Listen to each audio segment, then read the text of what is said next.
Ultrasonogram পরীক্ষার মাধ্যমে খুব ভালোভাবে বোঝা যায় যে পিত্তথলিতে কয়টি পাথর আছে এবং পাথরগুলি কিভাবে আছে, পাথরগুলি কি রকম সমস্যা তৈরি করছে। আসসালামু আলাইকুম, আমি ডাক্তার জাহিদুল ইসলাম খান। আমি কর্মরত আছি ডায়াবেটিক সমিতি মেডিকেল কলেজ হাসপাতাল ফরিদপুরে সহকারী অধ্যাপক সার্জারি হিসাবে। আমি আজ আপনাদের সাথে কথা বলবো পিত্তথলির পাথর এবং পেটে ব্যথা সম্পর্কিত বিষয় নিয়ে। আমাদের মধ্যে খুব কমন হাসপাতালে রোগী পাই যে খাওয়ার পরে অথবা একটু ভরপেট খেলেই উপরের পেটে ব্যথা নিয়ে আসে। তো এই ব্যথাটার কারণ অনেক সময় অনুসন্ধান করা হয় না। হাসপাতালে রোগীরা ভর্তি হয়, ওষুধ নেয়, ব্যথার ওষুধ নিয়ে আবার বাসায় চলে যায়, আবার দেখা যায় সপ্তাহখানেক পরে এরকম ব্যথা নিয়ে আসছে।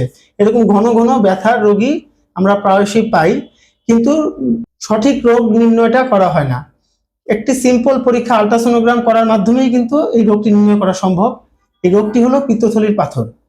পিত্তথলির পাথরের প্রধান উপসর্গগুলো হলো ভরপেট খেলে, তেল চর্বি জাতীয় খাবার খেলে উপরের পেটে ব্যথা শুরু হওয়া এবং ব্যথাটি ক্রমশই ডান হাতের বাহুতে পৌঁছে যাওয়া, এবং অনেক ক্ষেত্রে বমি, জ্বর এসব উপসর্গ থাকতে পারে। তো এজন্যই এরকম ব্যথা সমস্যায় বেশি দিন না ভুগে উচিত সিম্পল একটি পরীক্ষা আল্ট্রাসোনোগ্রাম করা এবং রোগ নির্ণয় করা। সঠিক সময় রোগ নির্ণয়ের মাধ্যমে এইটার খুব সহজলভ্য একটি চিকিৎসা আমাদের দেশে প্রচলিত আছে। এটা হলো ল্যাপারোস্কোপিক কলিসিস্টেক্টমি, মানে কম্পিউটারের মাধ্যমে পেটে ফুটো করে এই পিত্তথলি সহ পাথরটা অপারেশন করে ফেলা। তাই পেট ব্যথার সমস্যা নিয়ে বেশি দিন অপেক্ষা না করে দ্রুত চিকিৎসকের পরামর্শ নিন। এবং এই পিত্তথলির পাথরের খুব সুন্দর চিকিৎসা এখন বাংলাদেশে অ্যাভেলেবেল আছে, যেটা আগে থেকে হয়ে আসছে।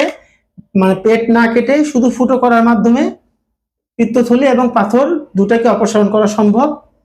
এতে রোগীদের হসপিটালে অবস্থান করা, চিকিৎসা ব্যয় এবং রোগীর অন্যান্য যে পার্শ্ব প্রতিক্রিয়া এগুলো অনেকটা কমে আসে, এবং রোগী কিছুদিনের মাধ্যমেই তার নিজের যে ব্যক্তিগত কাজ এমনকি অফিসিয়াল কাজ সকল কাজে উনি আগের মতো ফিরে আসতে পারে এই অপারেশনের মাধ্যমে। খরচও অনেক কম। এই অল্প খরচের মাধ্যমেই রোগীরা এই চিকিৎসাটি আমাদের এখানে নিতে পারে।